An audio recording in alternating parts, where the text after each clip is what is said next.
আমার স্ত্রী পরহেজগার, কিন্তু তার ব্যবহার ভালো না, আমাকে বিশ্বাস করে না। এখন সে হজে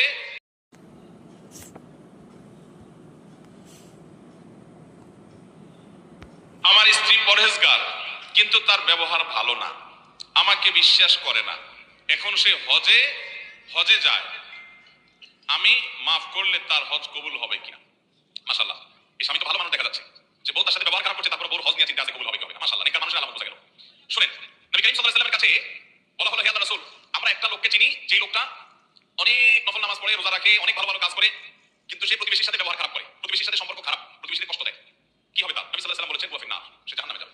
এরপর বলা হলো, হে আল্লাহর রাসূল, আরেকজন আছে যে ফরজ নামাজটা পড়ে, হারাম গুনাহ থেকে, কাজগুলো থেকে বাঁচে, অতিরিক্ত নফল আমল করার সময় সে পায় না, কিন্তু তার প্রতিবেশীর হক আদায় করে, কেউ তার দ্বারা কষ্ট পায়। নবী সাল্লাল্লাহু আলাইহি ওয়াসাল্লাম বলেছেন, হুয়া ফিন নার, এই ব্যক্তি জান্নাতে, হুয়া ফিল জান্নাহ, এই ব্যক্তি জান্নাতে যাবে।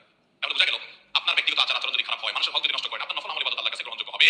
তবে যে বোনের কথা বলা হলো, তিনি সত্যি যদি তার স্বামীর সাথে ব্যবহার খারাপ করেন, আচরণ খারাপ করেন, তিনি গুনাহগার। স্বামী যদি তাকে মাফ করেন, যে স্বামী প্রশ্ন করেছেন, আপনি যদি মাফ করে দেন তাকে আল্লাহর জন্য, তিনি যদি নিজেকে শুধরে নেন, তাহলে ইনশাআল্লাহ তার হজ এটা অবশ্যই ফলপ্রসূ হতে পারে, এটা অবশ্যই আল্লাহর কাছে মাকবুল হতে পারে, বিশেষ করে আপনি স্বামী হিসাবে যদি তাকে মাফ করে দেন। স্বামী ও স্ত্রী